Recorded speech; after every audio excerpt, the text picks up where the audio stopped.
All right. Well, welcome. This is our third webinar in the Ask and It Is Given group. Thanks all for coming out and for joining us for this. So the invite, the title of this was "It's All Co-Creation." So everything is co-creation. It's all co-creation. And this is really important. I'd say this is a very important distinction to get. Everything is co-creation. So when we're talking about creating, we mean co-creation. And I'm going to say it even stronger. There is nothing other than co-creation. So there is nothing other than a co-creation. Everything is co-creation. And when you look at that word to say co-creation, it's all co-creation because it's all relationships. So it's all relationships. It's all relative. When we're talking about creation, we are talking about something that is relative. The word co-creation has within the word co, and co means with. You create with. So that's a very useful thing to explore. I am creating with. And, you know, one way to say it is that you are co-creating with God. All co-creation is co-creation. You are co-creating with God. You are co-creating with the universe. When I say God, I mean, I'm looking around. This group has a lot of, three principles based people who are familiar with spirituality in different ways. So I'm going to make an assumption that I don't scare anybody when I use the word God. In some places, you've got to be careful about using the word. I'm not going to be that careful about using the word. So the way I use the word is very similar to what Sydney Banks said is God, the energy of all things. So Sydney Banks said, God is the energy of all things. If you think about that way of distinguishing God as the energy of all things, does anybody suspect that they might be included when you talk about all things? So if it's the energy of all things, you are included in that. So if God is the energy of all things, then you are God. Okay? So this becomes important because we're talking about co-creation. We co-create with. Co is with. And so this is a useful inquiry to understand what we're talking about. The part that if you get it wrong, you're starting from a flawed premise and the whole thing's a mess. You're not going anywhere in the conversation, starting from a flawed premise. And one of the key words is, who is this you? Who is this you when we say that you co-create? You get that wrong, and then it's a mess. Nothing makes sense when you do not start with what is that you that we're talking about.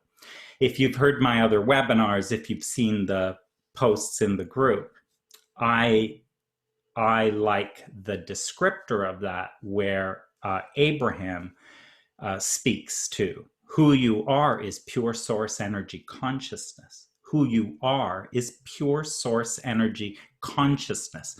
Does that sound similar to when Sydney Banks said, God is the energy of all things, pure source energy consciousness, source energy, the source of all things.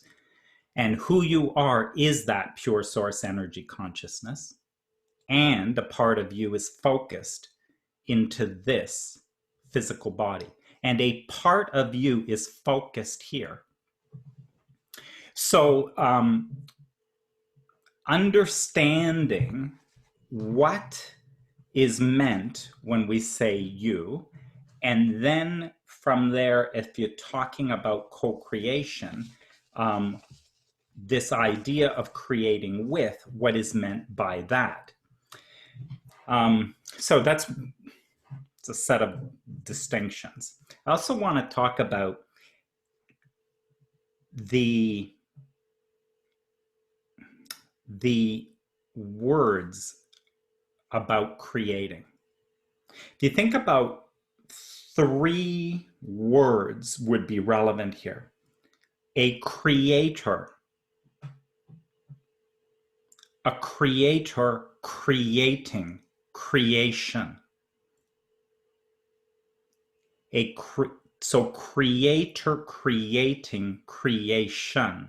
So creator, the source of all that, is creating in activity, an activity of that creator.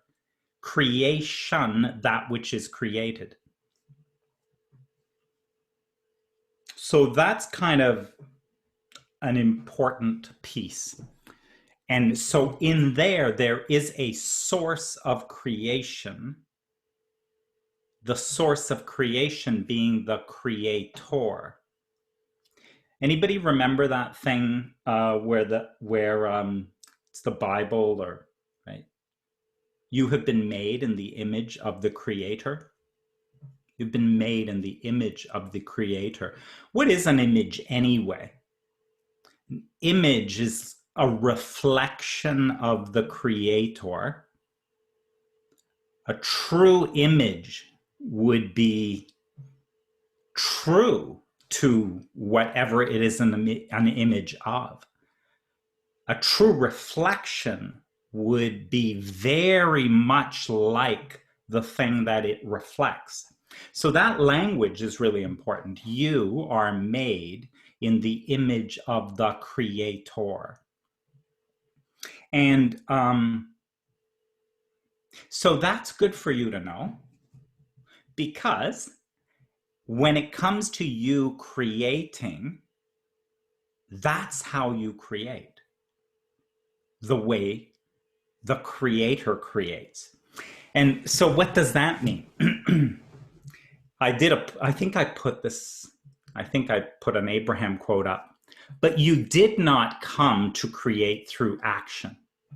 You did not come here to create through action. How many people have seen, or even in stories or whatever, have ever heard of God creating with his muscle? Building anything. Really working hard, like anybody see those pictures where they sweat? Yet God doesn't do any of that. So you did not come to create with your action. In fact, you cannot. So you came here to create with your mind. You came to create with your mind. All creation is sourced in your mind. All creation is birthed in the mind. And all creation is birthed in a seed of thought. So you came to create with your mind. Kind of ultimate, right? We're made in the image of the Creator. So we look at this Creator aspect of us. See, action, which many of us think about action when it comes to creating. Well, I'm trying to build a business, so I need action. I gotta do things. I'm supposed to talk to people and do things and all of that. And you cannot create with action. Action is useful in moving around that which you've created with your mind. So action is useful to manipulate that which has already been created. You can move it around. You can exchange it. You can do all kinds of stuff. So through your action, you can play with that which has been created. But there is no creation through action.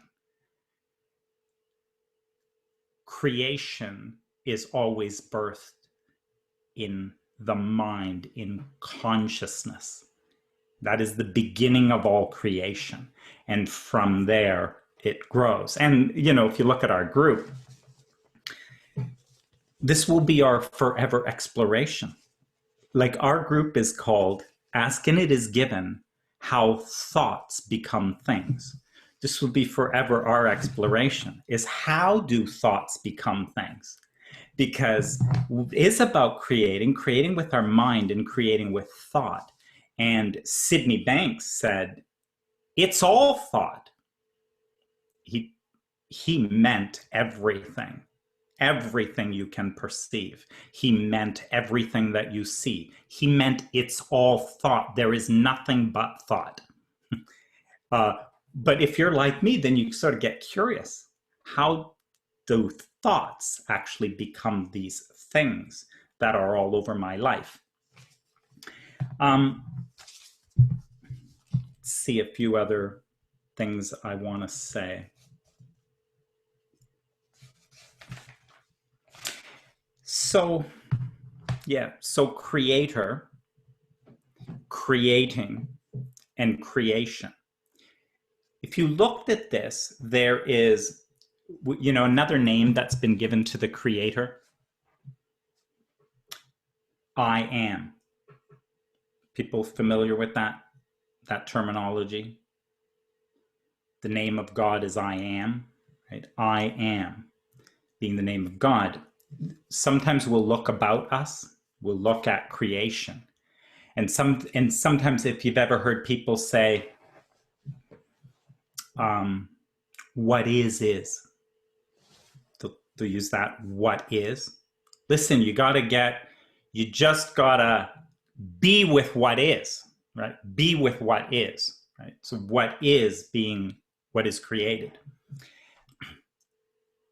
And in playing with that, I would say that, and this is again, Sydney Banks pointed this way, I think others have as well, but if you look at creator, creating, creation, and now you replace these I am is creator.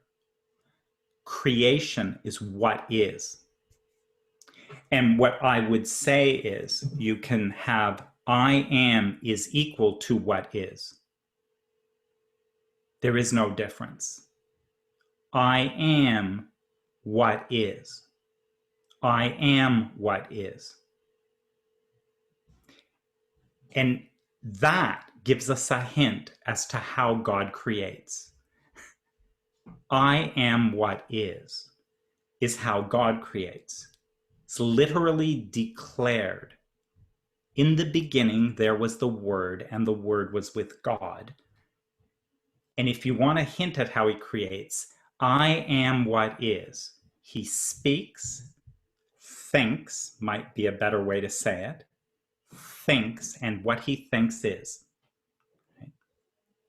So, all right, so we're not that good yet. We're just not that good. And the evolution of our consciousness is not quite there. However, directionally, I think it's useful for us to understand directionally what has us be understanding what it means to create and what is taking us away from understanding what it is to create. So we're not quite there yet, right? We're made in the image of the Creator, but it's not quite there yet, that ability to I am what is. is to simply speak it and think it, and it is so. Coincidentally, right? Eckhart Tolle is doing had a webinar series, like a workshop series, that is on manifestation and creation. And he was doing a Q&A. Somewhere in the middle of this, he said, and I just really, like, my ears perked up. He said that ultimately, he said, and it won't be in our lifetime, he said, but man will move to a place of being able to think it and manifest it. Think it and manifest it. That's the direction that we're going in, right? And there's a lot of resistance between here and there, and it'll take some evolution of consciousness to be able to get there. But it is a useful direction to look in. I am in the image of the Creator, and to look at how that occurs for the Creator. So yeah, that I wanted to say. Oh, and by the way, yeah, no, forget that.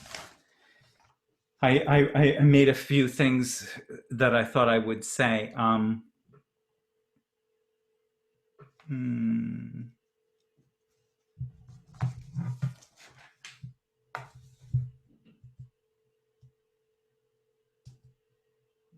You know what? I think,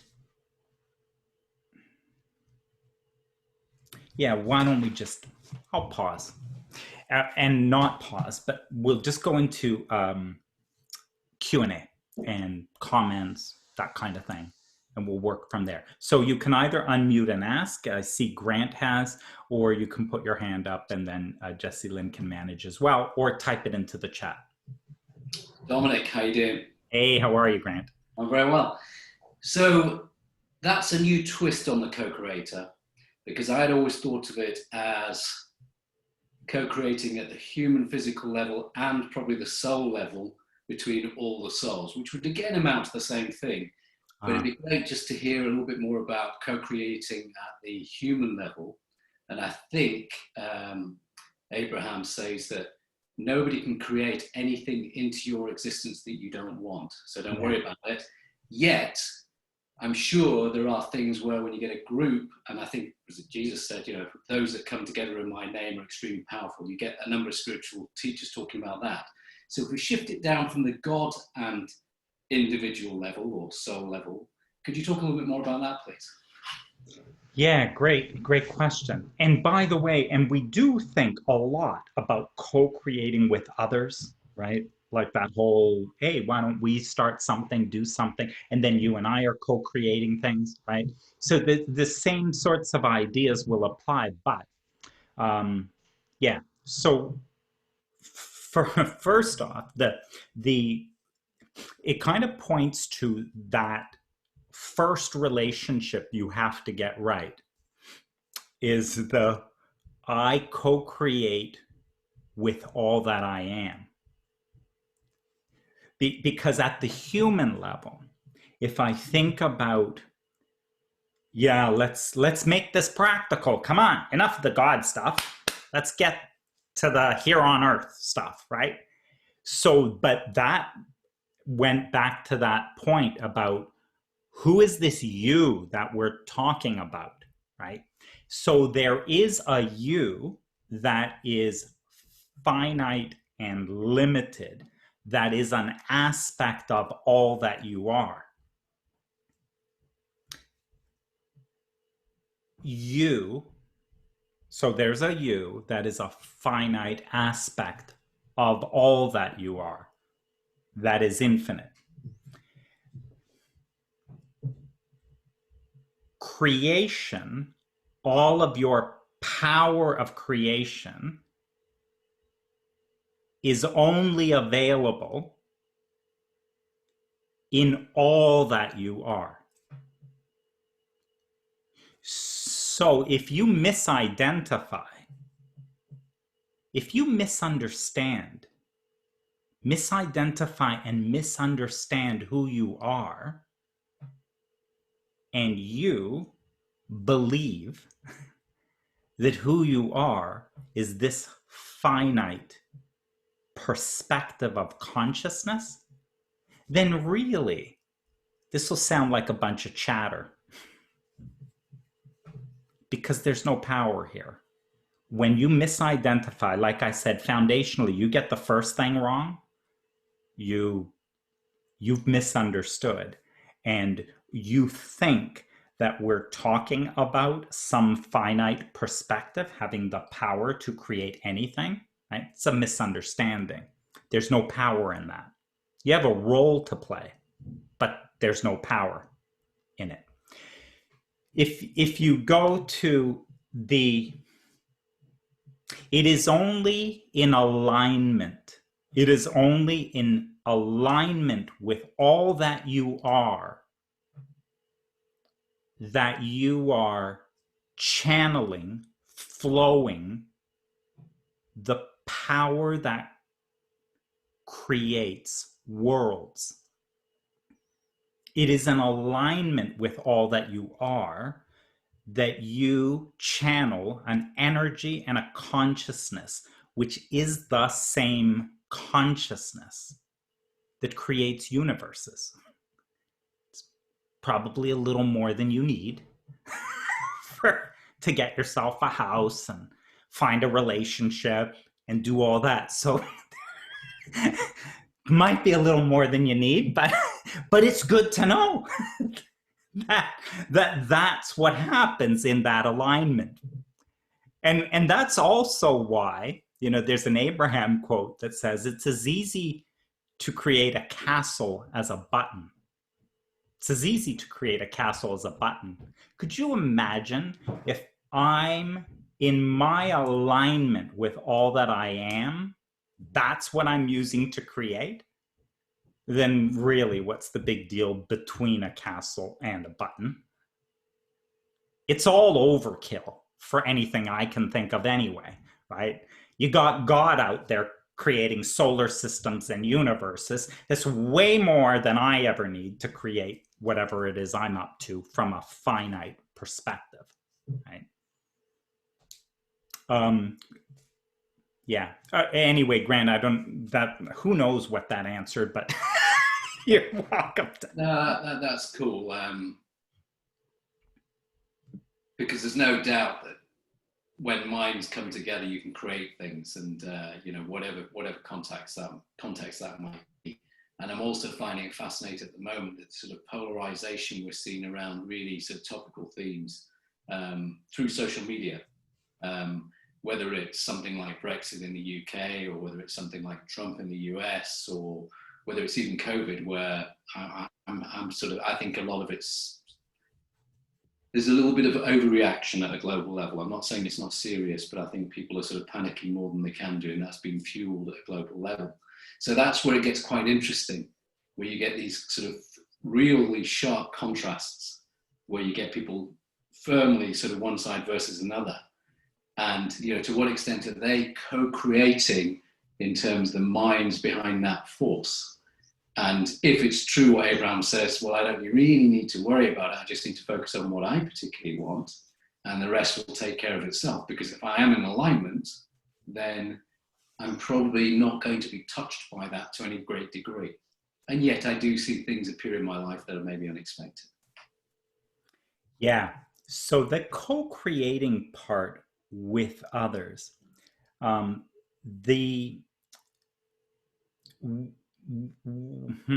what happens with that is, well, this kind of goes to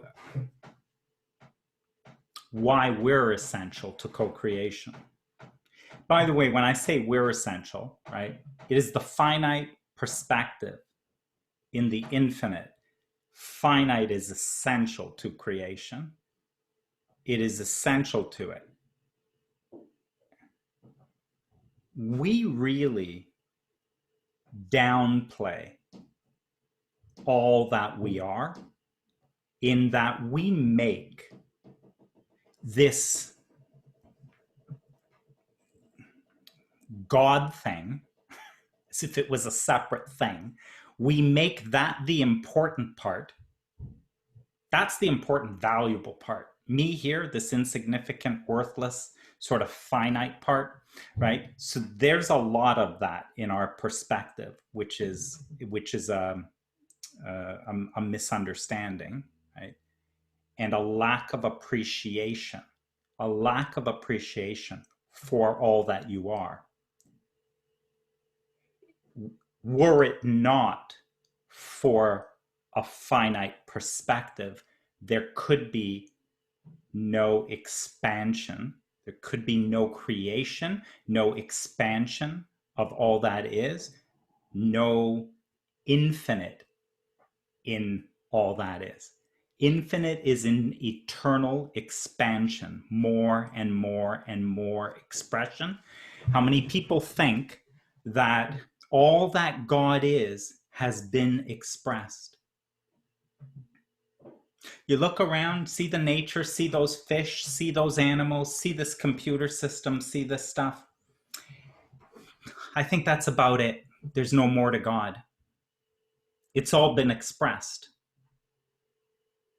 Look out into the universe, see those stars, see all those galaxies, see all that stuff, see everything. Yeah, that's pretty much it. I think we're at the end of it. God's done. This is everything there is to God. It has all been expressed. Right? So if you hear how ridiculous that is, you will never come to the end of the expression of God. You'll never come to the end of what is available in all that you are to be further expressed. But how do you even get there? Were it not for your asking, as a finite perspective, who looks about with a finite view and notices things like racism, who notices scarcity, and out of the noticing is evoked an asking for something different, an asking for something more than that, right? And it is in that asking that the next thing to be expressed is given. When you ask, it is given, and it is given instantly. And so we are essential to the further expression of God, to the further expression of ourselves, right? But it's all happening within. So what does that mean? Who I am as a finite perspective is contained in all that I am as an infinite perspective. So I am a part of all that I am. And it is in this interplay between all that I am and any perspective that I hold where the asking or the creating or the evoking of what's next even arises. If it were not for that, the only other explanation would be to say that basically God threw up all over the place. And this is what showed up with no order. We are getting an expression of the potential and possibility that is, right? No, we are getting what we are asking for. We are not getting some throw up of all potential and possibility. We are getting what we ask for, and we are getting it in a way that can be perceived by us from a finite perspective. Currently 8 billion of us, and 8 billion of us who are perceiving, imagine the aspects that are being perceived. Don't stop at 8 billion either, because if you were to include animals, you'd be into trillions. And if you included plants and the consciousness that's in there, and the consciousness in minerals and other things. So the perceptions from these finite perspectives looking into the mind of God is enormous. And that's great. And I loved your opening tonight, because I say that's a new direction for me in terms of thinking of co-creation, not with others or at a spiritual, either human or spiritual level, but with God per se in everything.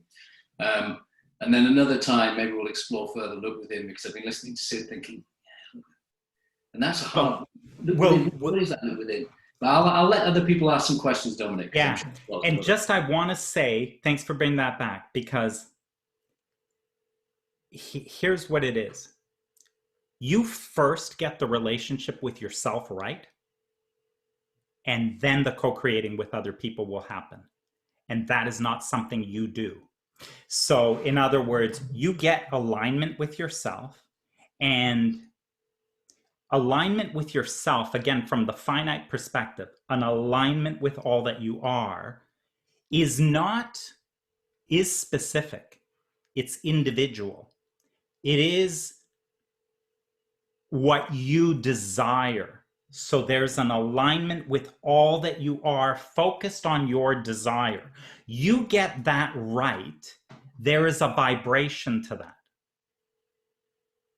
When you get that right, there is a vibration to that. When you believe and want and desire and feel it within you for abundance and for abundance for all, there is a vibration to that. And now, your other question about co-creating with others, it's nothing for you to worry about. From that point of vibration, all cooperative components will come to you. All cooperative components will come to you. It is nothing to give a thought to. No attention required on how would I do this? What kind of an organization would I need? Where would the money come from? What kind of clients would I need? What kind of... Nothing for you to worry about.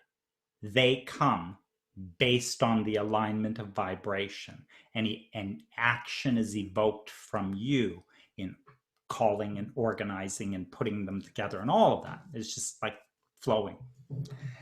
Beautiful. Thanks for your question. Thank you. Yeah.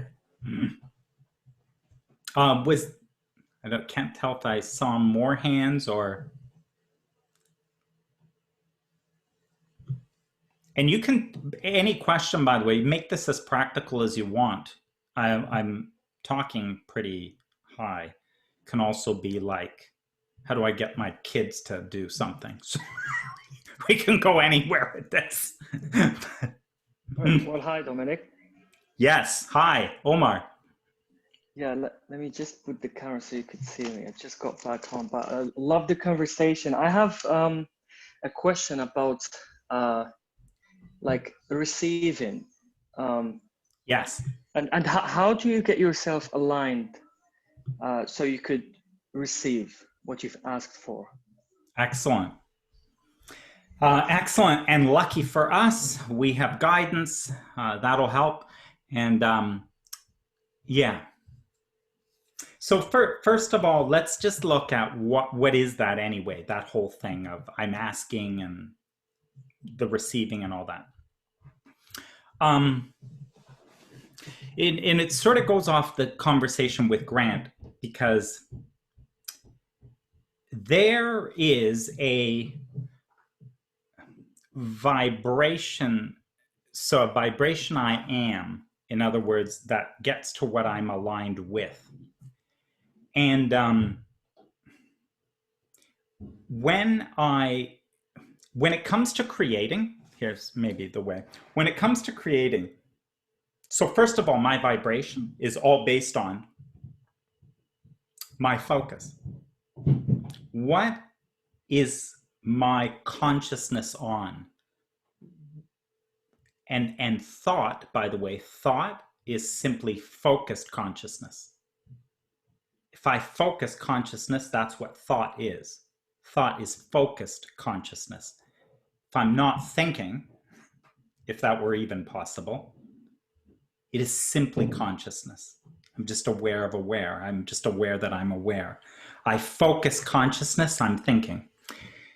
The moment I focus consciousness, the moment I'm thinking, all thought holds a vibration.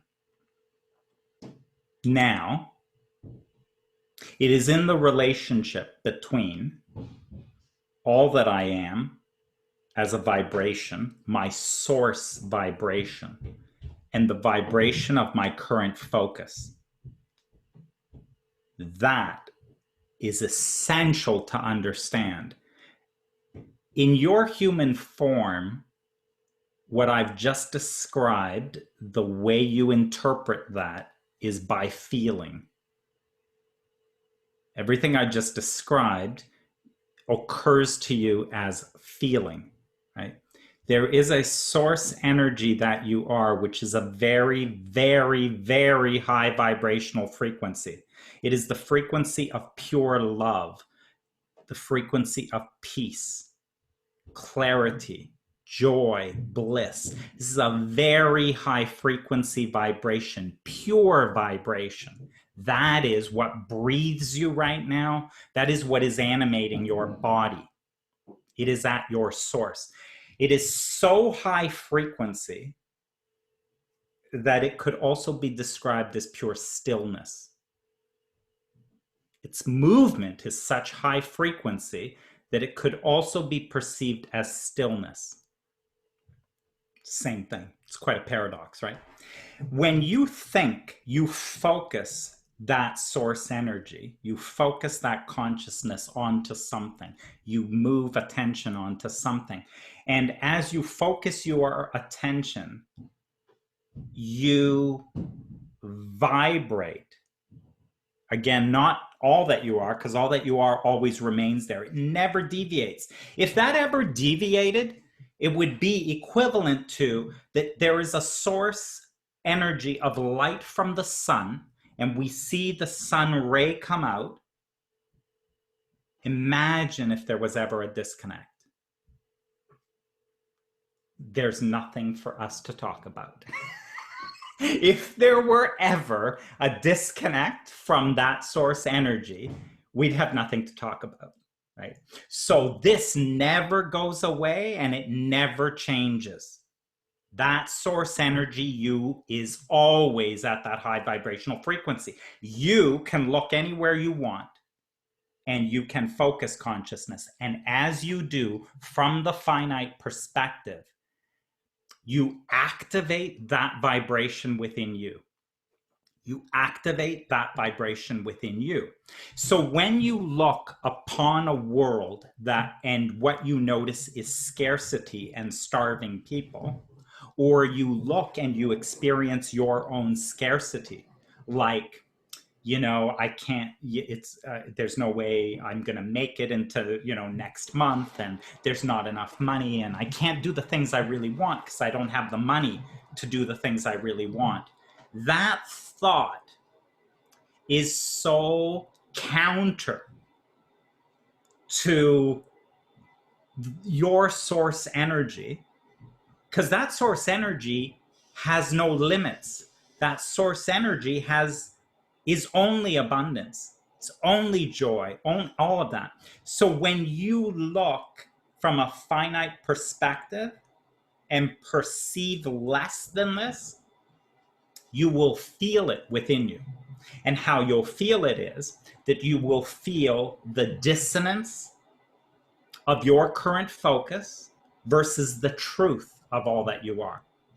And that three principles says you feel your thinking. It's a shortcut. That's one short way to say it. And it's good. I mean, it's good, right? You are feeling your thinking. And the whole story is the only reason you're feeling anything is because of the difference in the vibration between who you really are and what your current focus is. And it is because of that difference, and either the harmony or disharmony is what you're feeling. Yeah, I have a quick question. So this to me is like focusing my thinking. I have my free will, and I choose to focus on what I want to focus on, because we have thoughts coming in our mind and we don't control that. So we're thinking creature and we can't control this. So what you're saying is that to focus only using our free will on what we want. Is that right? You'll always have choice. You could look anywhere you want, right? So, and the only way to even understand that, though, is that your point of power is in the present moment. So what does that mean? Your point of power is in the present moment. The present moment is what is. So this present moment is what is. This present moment is creation. You, standing in this present moment, in what is,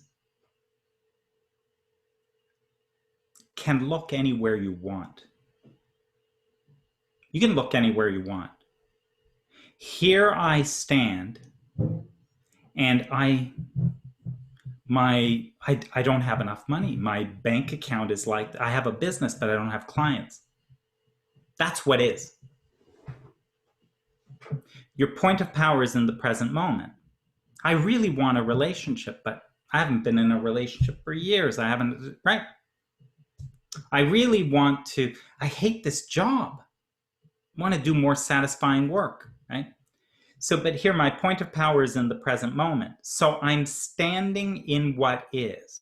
I am standing in what's so. And this is the part about your power. You can look anywhere you want. Nothing will stop you from looking anywhere you want when you stand in this present moment. In standing in this present moment, and we'll see if we can figure this out, I can look from this present moment of where I am in a job that I hate, that is terribly boring and routine, and it doesn't make use of my skills and my talents. And I can stand here and look over there. You know what? I'll probably be stuck in this job, just like my parents and grandparents. And I have friends too who were like this, and they ended up in these jobs that they'd never picked. So I can look there. And by the way, where you focus, you activate that vibration within you, and that is what you create. You are always creating. I said in the sort of the beginning, not the beginning, the intro to the group, asking it is given. You can be or do or have anything. You create your own reality. And this isn't like I'm teaching anything. I can't teach you to do this. And the reason I don't teach you to do this is because you're already doing it. You're already doing it. You are always, always moving in the direction that you are looking. Always moving in the direction that you are looking. You are flowing consciousness. This is like you are investing consciousness. You are investing your attention. You are investing your mind in the direction that you look. Could you imagine?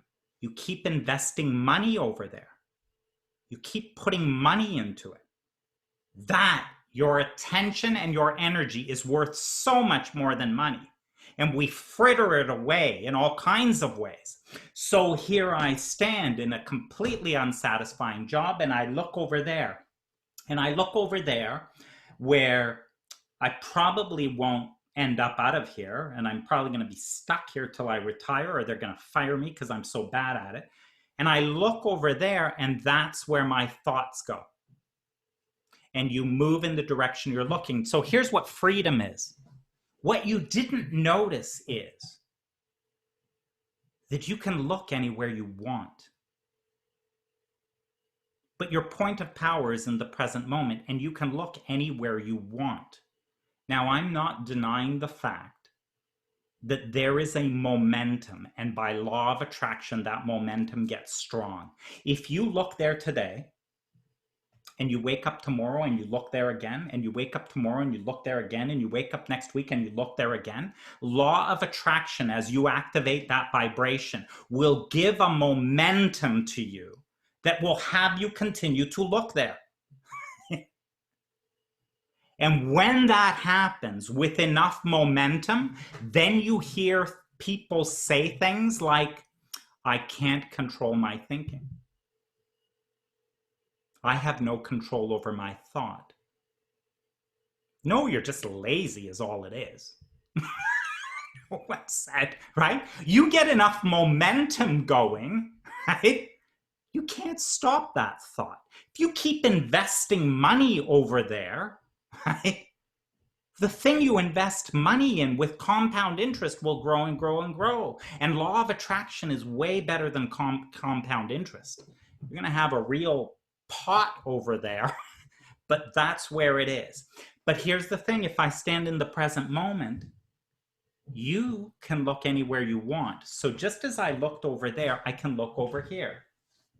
And if I look over there, I'm in a job, it's unsatisfying, I don't like it.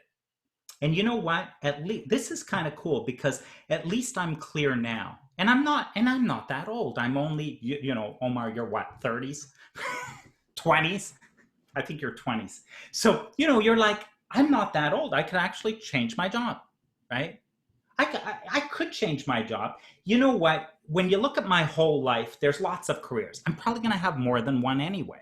So what's the big deal? I don't like this one. Notice how much gentler that thought is.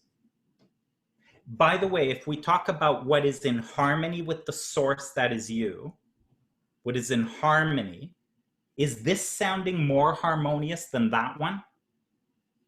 There's your guidance. There's your guidance about which way to look. Because from all that you are, all that you want, what you've asked for is given.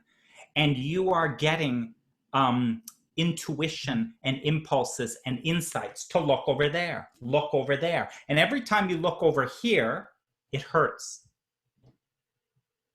So how perfect is that? You look over here, it hurts, right? If you really got it, then you'd look over here because this feels so much better. And now you say, no, but that's BS. That's not realistic. I can't look over there and what are you telling me, to envision things? Like I should be visioning that my life is going to get better, that I'll make more money, that I'll be in a satisfying job. Is that what you're telling me? What I'm telling you is you're dreaming either way. You're making shit up. Your point of power is in the present moment, and then you make shit up. So just like you made up that shit, you can also dream this. Better be a good shit. And where you look, you create. That is how you create. But then when you get it, you're intentional in the creation. You're not by accident 2 years later going, I knew it was going to work out this way. Well, you created it. Well, no, I didn't. I didn't have any choice. And I didn't yet, because law of attraction brought you no thinking that would ever get you out of it. You would have no insight about how you would even change a job. Because when you look in that direction, the only thoughts you have access to are the ones that say your life is crap and it's never going to get better and you'll be stuck in this job forever. That is the only wisdom you have. So unless you're willing to look in another direction, wisdom is not flowing in that direction. Now, law of attraction, God, law of attraction. You will always feel the harmony and disharmony, though. God knows what you want, right? Meaning the greater part of you knows what you want.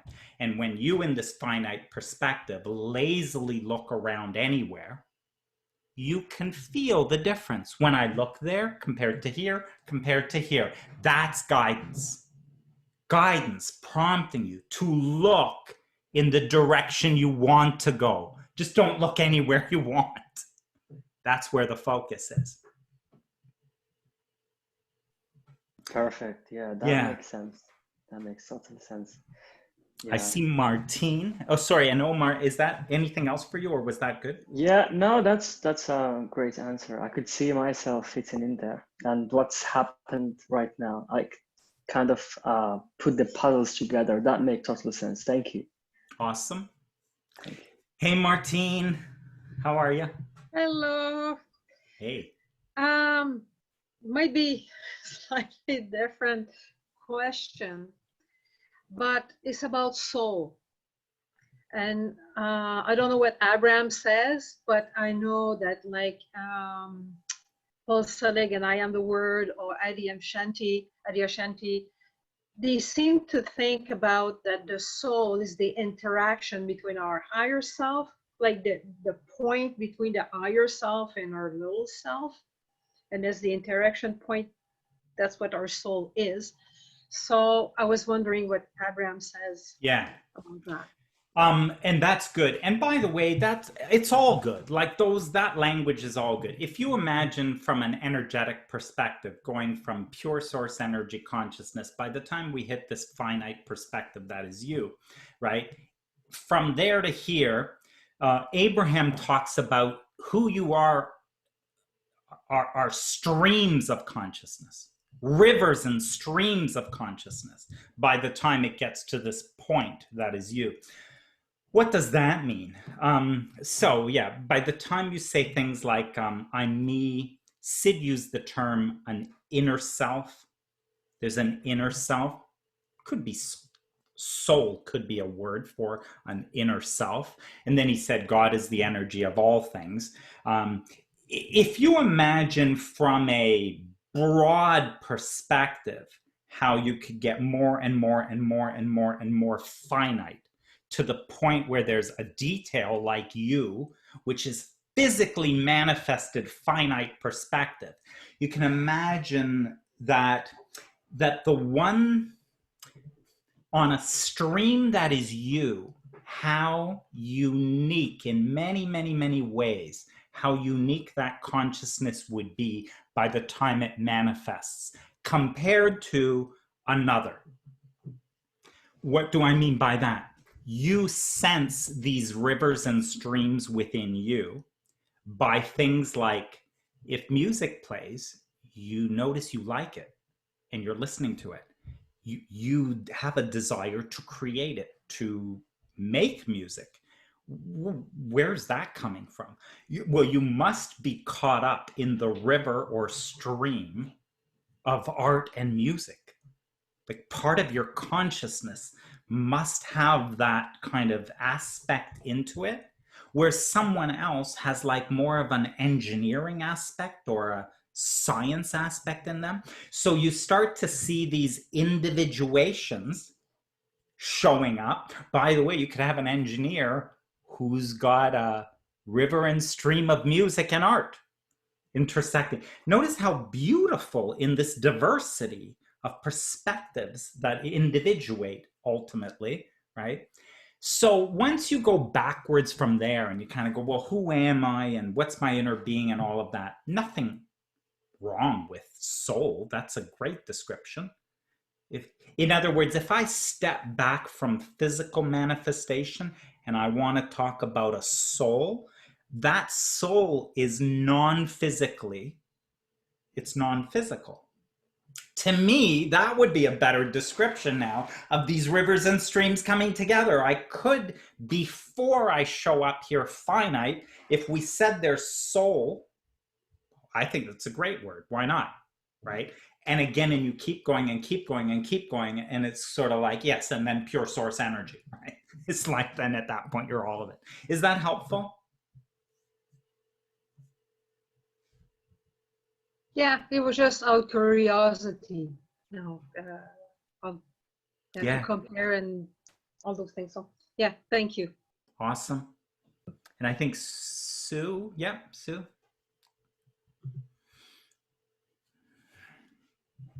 Unmute. Hi. Hey, hi. Hi. I'm having a little trouble working out the direction to look when my physical body is in flare up and I'm experiencing enough pain that I can't create what I want to.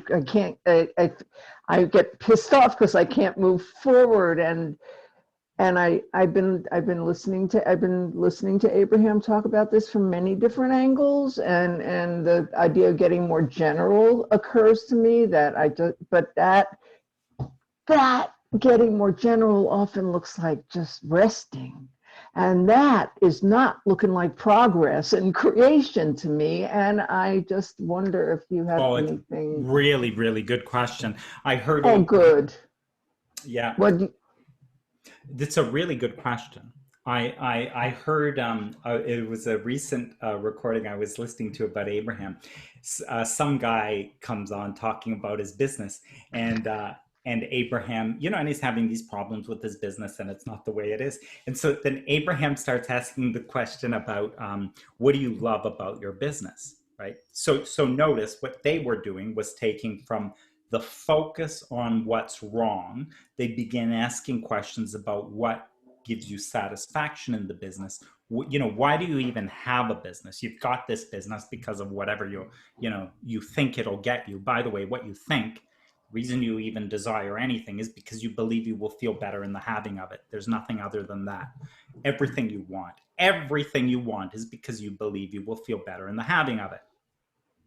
So this guy's talking about the business. Abraham asks some question about, so what's already there that you kind of like, or, this aspect of what you believe that you'll feel better with. And the guy starts talking, and Abraham, like, I don't know what, he was probably talking about the reality of something, and Abraham, no, we asked you, what is it you like about it? Because he was already starting in reality.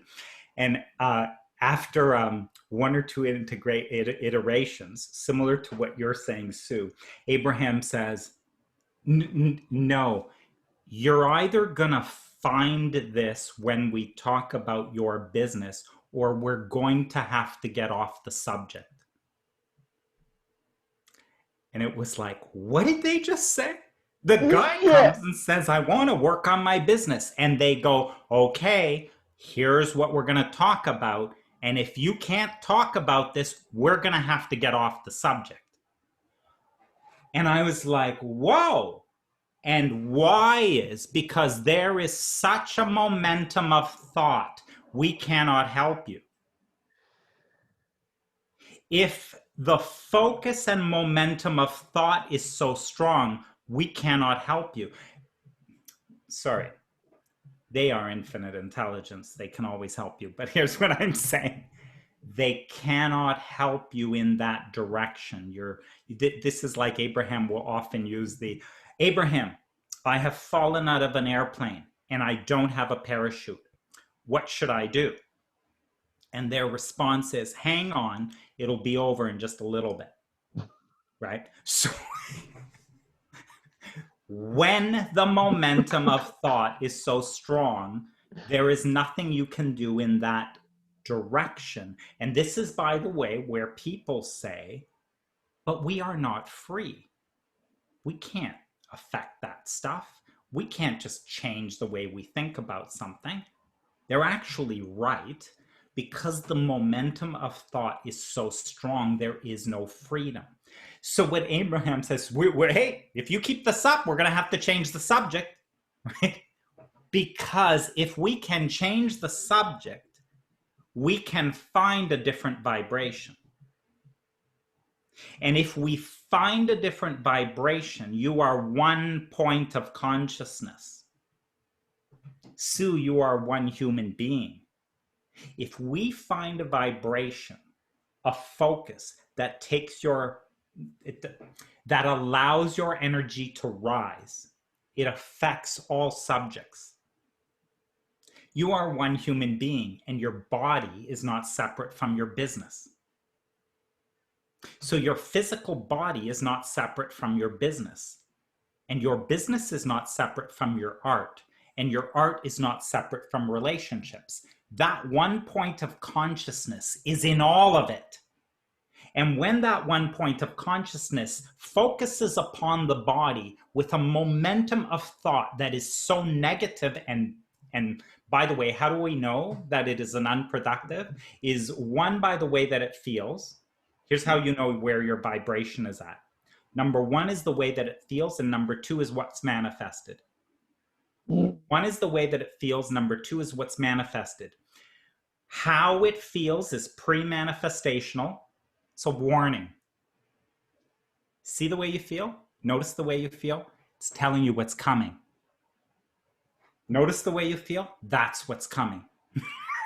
So as you think about your business, notice the way you feel? That's what's coming. The way you're thinking about your relationship, pay attention. Notice how it feels? That's what's coming. It's pre-manifestational. It's really, really useful, and it's guidance. That's what's coming. And when you get that guidance, it is so far in advance, you can steer. You know, if you're driving and you can see far, far ahead, you can actually see what's coming. See that? See the car accident? See the crash? Do you see all those sirens and lights? That's what's coming. Isn't it great that you can see that from way over here? Now, my question is, but why are you driving there? Why are you driving? Why do you keep going there? You know, this is the thing that happens. You know, we drive around, we see an accident, suddenly we're looking. Pretty soon we're in an accident too. It's like, that's where your attention goes. But it's giving you the warning. So pre-manifestational is the way that you feel. And Abraham says, if you don't pick up on that, like you don't notice it, then the other way to know where your vibration is, what showed up? And in your body, that's always useful, because in your body, it's like showing up right away, right? Like, so it's showing up there, right? And the status of anything in reality right now is giving you the vibration that you're at, the preponderance of it, the balance of vibration is the way that it is. So, Sue, in all of that, now you know what is.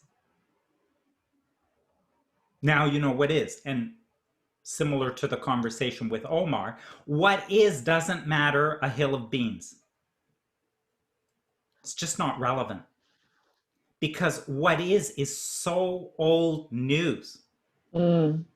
It's just so old news. It's boring.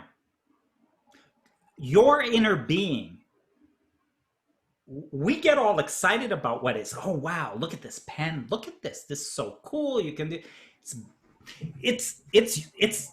this has already been created. You are a creator. You will never be satisfied sitting around looking at what has been created.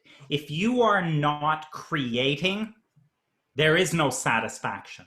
So when you look at what has already been created, and this is the way that it is, right? So we are at what is. Who cares? That's old news. That is the outcome of the vibration. You have an option to start giving attention to what is coming instead of what is. And what is coming is about what direction are you looking. And what is coming is what is birthed in thought. What are you co-creating next? So given that there's this pain, this current status, this what is in your business, that's great and boring, and we don't need to talk about that. My question is, from what is, let's talk about, and where are you going from here? And where are you going from here? All of your power is in standing in the now, and tell me, where are you going from here? And so where you are going from here, if you pick a place that feels good, that's where God's helping you to go.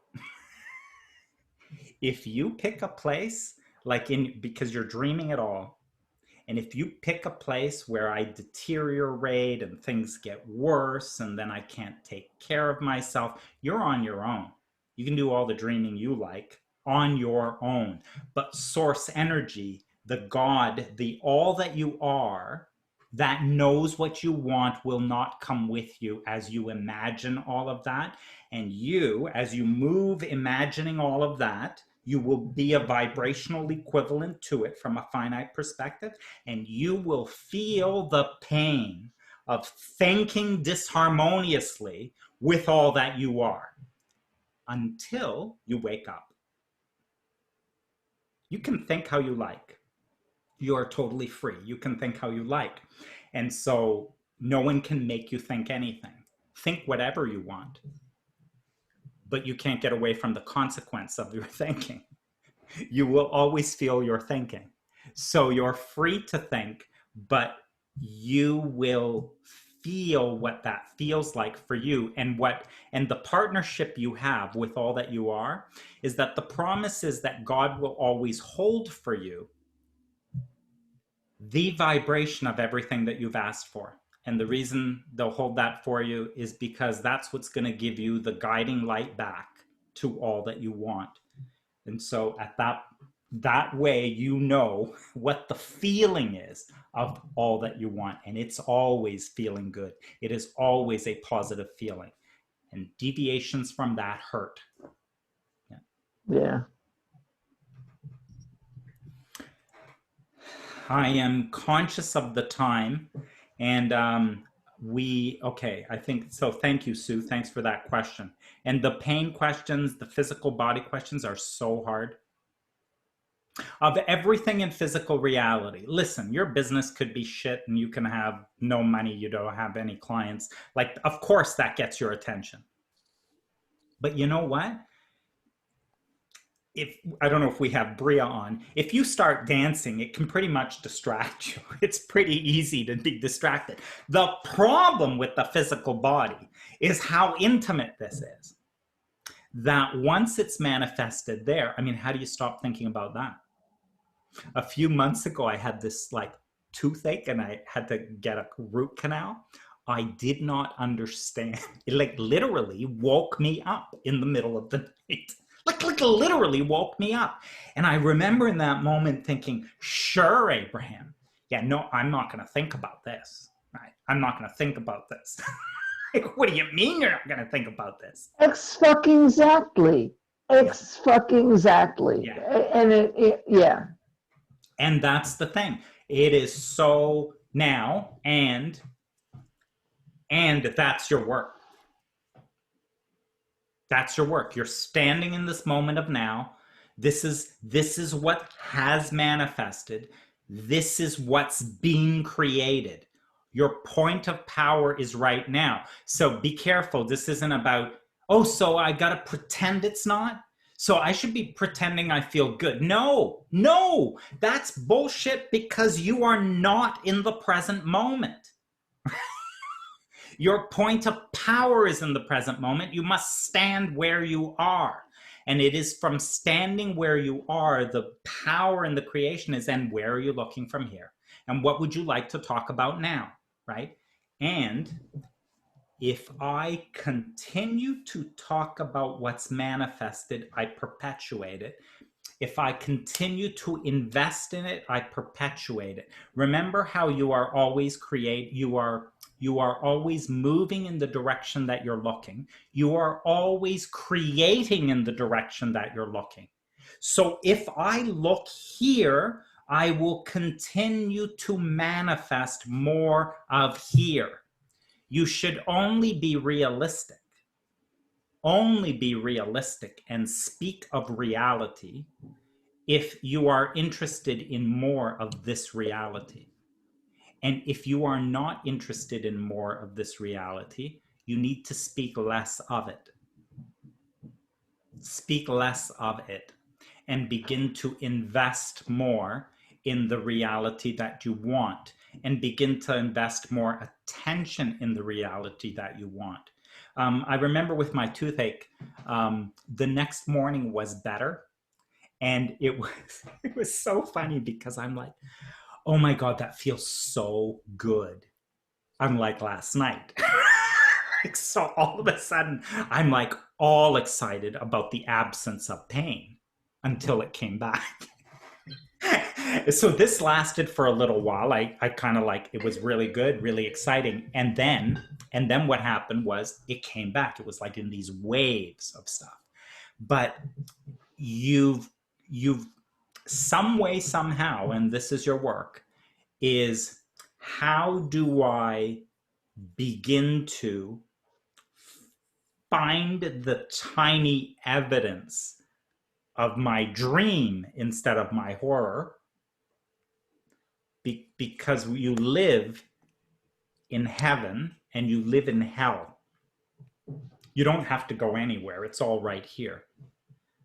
You perceive it right here. This is where you perceive it.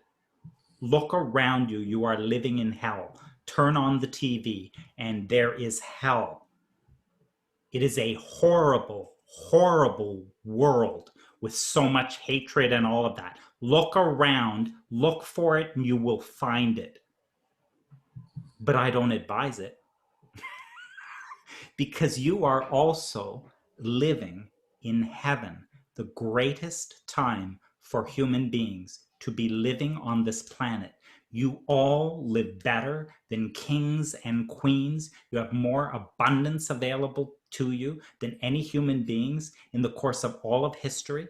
You have more ability to communicate and relate to people. This is heaven. Look around you, you will see the evidence of it.